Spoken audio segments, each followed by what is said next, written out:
आप मुझे ये बताइए कि कितने लोग ऐसे हैं कि जो डेली ये देखिए ये बर्गर या पास्ता या ये कोल्ड ड्रिंक्स या ये ब्रेड या इस तरह की जो और जंक फूड आइटम्स हैं, चाहे वो गोलगप्पे होंगे, समोसे होंगे, कुछ भी होंगे, वो कितने आप यूज़ कर रहे हैं। यदि आप वो यूज़ कर रहे हैं तो आप ये मान के चलिए आज नहीं तो कल आप किसी ना किसी बड़ी बीमारी से बिल्कुल परेशान होने वाले हैं। वो बीमारी हो सकती है सोरियासिस, बीमारी हो सकती है बीपी, बीमारी हो सकती है हार्ट अटैक, और उससे स्किन की कोई बीमारी हो सकती है, बाल झड़ सकते हैं, आपका विजन जा सकता है, आपको पैरालिसिस हो सकता है, शुगर हो सकता है। अब मैं आपको बताऊंगा कि ये जो जंक फूड कैटेगरी की जो चीज़ें हैं या जो डेड चीज़ें हैं, इनको खाने से बीमारी होती कैसे है।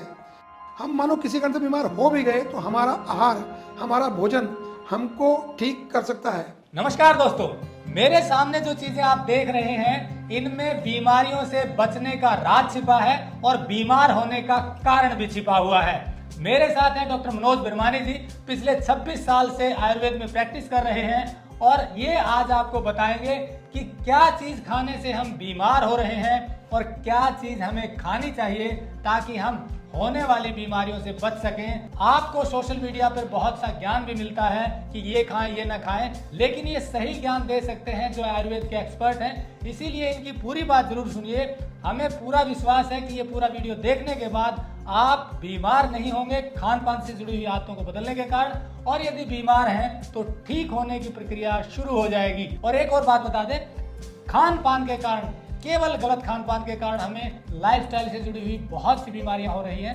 कौन सी बीमारियां और उनसे कैसे बच सकते हैं, पूरा इंटरव्यू सुनिए डॉक्टर मनोज बिरवानी जी का।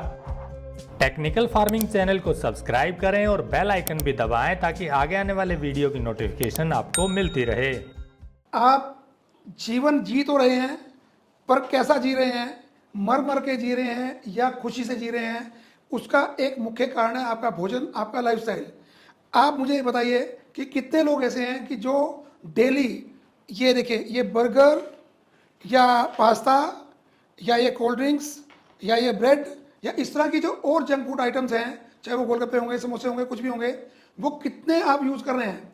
यदि आप वो यूज़ कर रहे हैं तो आप ये मान के चलिए आज नहीं तो कल आप किसी ना किसी बड़ी बीमारी से बिल्कुल परेशान होने वाले हैं। वो बीमारी हो सकती है सोरियासिस, बीमारी हो सकती है बीपी, बीमारी हो सकती है हार्ट अटैक, और उससे स्किन की कोई बीमारी हो सकती है, बाल झड़ सकते हैं, आपका विजन जा सकता है, आपको पैरालिसिस हो सकता है, शुगर हो सकता है। इतनी बीमारियां यदि आप खुद से बुला रहे हैं अपने घर में नहीं अपने शरीर में बुला रहे हैं, तो आप समझ जाइए आज से। मैं पिछले 26 साल से प्रैक्टिस कर रहा हूँ आयुर्वेद की, और मैंने बहुत से ऐसे पेशेंट देखे कि जिनको ये खाने से कैंसर हुआ, जिनको ये खाने से बवासीर हुई, जिनको खाने से हार्ट अटैक हुआ। अब मैं आपको बताऊंगा कि ये जो जंक फूड कैटेगरी की जो चीज़ें हैं या जो डेड चीज़ें हैं, इनको खाने से बीमारी होती कैसे है। भगवान ने प्रकृति में जो चीज़ें दी उन सब में रस है, पर जब आपने प्रोसेसिंग करते हुए उसके अंदर का जो रस तत्व है, जो जीवन है, वो हो जाता है ड्राई। जब वो ड्राई होगा तो आपको भी तो ड्राई करेगा। आपके अंदर जो सेल्स की ग्रोथ होनी है उसके लिए आपको विटामिन चाहिए, प्रोटीन चाहिए, मिनरल चाहिए, पर इन चीज़ों में क्या आपको दिखता है, इसमें कितना रसीला है। इसको मैं तोड़ूंगा तो देखिए कितना हार्ड है ये।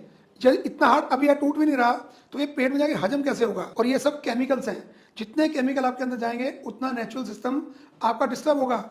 हम जब पैदा हुए थे उस समय रस का, रक्त का, ओज का भरमार था हमारे शरीर में, पर आज हमने उसको खत्म करने की तरफ चल पड़े हैं। अब हम बात करेंगे कि हम सुबह से लेकर शाम तक जो क्रम हमारा भोजन का है, उसमें आम तौर पे नाश्ते में ब्रेड और शाम के टाइम में बर्गर या इस तरह की चीज़ें, चाउमीन जैसी चीज़ें हम खाते हैं।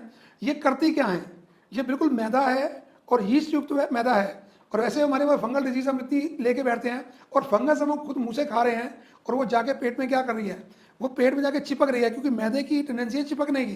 पेरिस्टाल्टिक मूवमेंट है इंटेस्टाइन की, वो डिस्टर्ब होती हैं, और जो नेचुरल जूसेस हमारे बॉडी के आने चाहिए उनको ज़्यादा मेहनत करनी पड़ती है।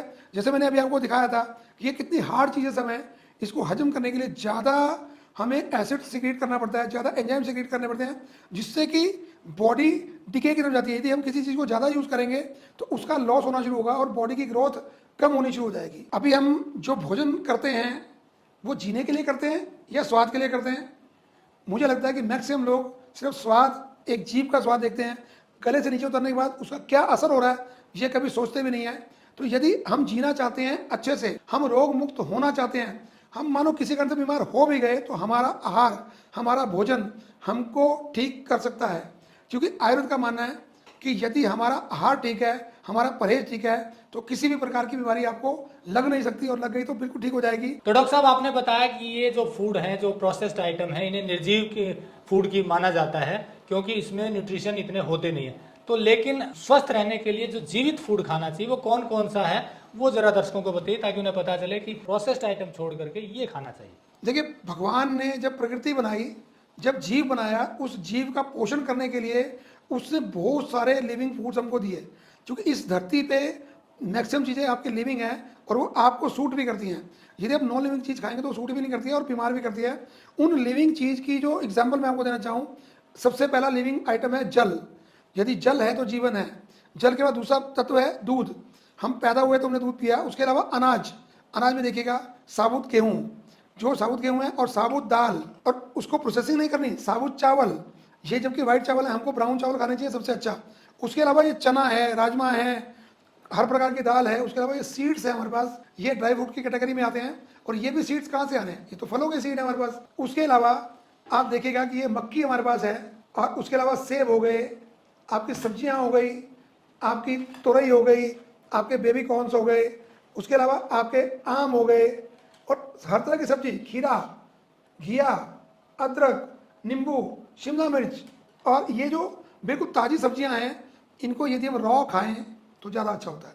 तो इस तरह के अनाज, सब्जियां, फल, दालें, ये सैलड साथ में लेंगे तो ये चीज़ें खानी चाहिए। बिल्कुल। देखिए, वही बात है कि अभी हर जो जीवित आपका फल है या दाल है, सब्जी है, उसमें एक गुण है कि वो अपने जैसा दूसरा जीव भी पैदा कर सकता है। जो निर्जीव चीज़ें हैं वो तो ऐसा नहीं कर सकती।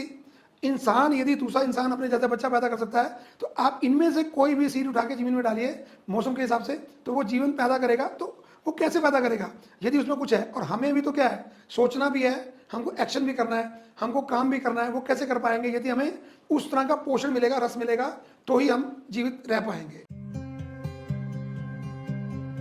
देखिए, आयुर्वेद में तो गाय का दूध सबसे श्रेष्ठ बोला गया है। उसके बाद बकरी का दूध, हथनी का दूध, और बाकी दूध भी, ऊँटनी का दूध भी बोला गया है। क्योंकि हम जिस प्रदेश में रहते हैं, हरियाणा में, वो ड्राई प्रदेश है। राजस्थान हो, हरियाणा हो, ड्राई प्रदेश है। तो हमको कुछ ना कुछ ऑयली चाहिए, हमको घी चाहिए, दूध चाहिए। घी खाने के लिए यदि हम दूध को डायरेक्ट पी लें तो हमारा सारा न्यूट्रिशन पूरा होता है। हमारे वातावरण के हिसाब से हमको दूध चाहिए। मतलब दूध मौसम के, इस प्रदेश के हिसाब से भी, और वैसे भी बॉडी के लिए जरूरी है। हाँ, न्यूट्रिशन के लिए जरूरी है। प्रोटीन चाहिए, आपके मसल जो ग्रोथ करनी है, या मसल को टोन देनी है, या नर्वस सिस्टम को ताकत देनी है, तो वो दूध ही देगा। क्योंकि आपका और मेरा पहला डाइट भी क्या था, दूध था। तो निष्कर्ष में कहें कि अगर ये जीवित फूड या जो न्यूट्रिशियस वाला भरपूर फूड है वो खाएंगे तो बीमार कम होंगे या नहीं होंगे? मैं तो ये डिक्लेयर कर सकता हूँ कि बिल्कुल बीमार नहीं होंगे, यदि हमने अपनी प्रकृति जान ली पहले तो। वात पित्त कफ ऐसी प्रकृति हमारी रहती है, प्रकृति के अनुसार ही सबका भोजन है। यदि प्रकृति मालूम है तो मेरा फ्यूल क्या जा रहा है अंदर, उस फ्यूल के हिसाब से मेरा जीवन चलता है। हम प्रकृति जाने और लिविंग थिंग्स खाएं तो बीमार भी नहीं होंगे, बीमार हैं तो ठीक हो जाएंगे। प्रकृति की आपने बात की कि आयुर्वेद में 3 प्रकृति बताई गई, वात, पित्त और कफ। तो इन तीनों का भोजन अलग होता है, मतलब उसी हिसाब से करेंगे तो स्वस्थ रहेंगे। तो दोस्तों, जैसा डॉक्टर मनोज बिरवानी जी ने बताया कि हो सके तो जीभ के चक्कर में फास्ट फूड ना खाएं, टेस्ट के चक्कर में। और बाकी जो चीजें हमने बताई, अनाज, दालें, फल, सब्जियां, सैलड, ये सब चीजें खाएंगे और अपनी प्रकृति के अनुसार खाएंगे और दिनचर्या सही रखेंगे। दिनचर्या का मतलब है सुबह से शाम तक आप क्या करते हैं, क्या खाते हैं, कितना सोते हैं, कितना घूमते हैं, कितना बैठते हैं, ये सब चीजें हैं। क्योंकि आजकल क्या है कि लाइफस्टाइल इनएक्टिव हो गई है, बैठना ज्यादा रहता है, घूमना फिरना कम रहता है, ऊपर से हम प्रोसेस्ड आइटम खाते हैं तो बीमारियां बढ़ती हैं। परंतु अगर हमने आयुर्वेद के हिसाब से, जैसा डॉक्टर बिरवानी जी ने बताया, वैसा फॉलो करेंगे तो बीमार नहीं होंगे, इसकी संभावना बढ़ जाती है। और यदि बीमार भी हैं तो ठीक हो सकते हैं। इनका हम एक आगे और वीडियो दिखाएंगे जो सोराइसिस के बारे में है, जिसमें सिर्फ खान पान बदलने से, दिनचर्या बदलने से सोराइसिस जैसी बीमारी, जो कि एलोपैथी में माना जाता है, जिसका परमानेंट इलाज नहीं है, वो भी ठीक हो गई है। तो जुड़े रहिए टेक्निकल फार्मिंग से, आगे भी आपको ऐसी जानकारी भरे वीडियो दिखाते रहेंगे। नमस्कार, जय हिंद। अगर आपको यह वीडियो पसंद आया है तो ज्यादा से ज्यादा लाइक और शेयर जरूर करें। साथ ही चैनल को सब्सक्राइब करना ना भूलें।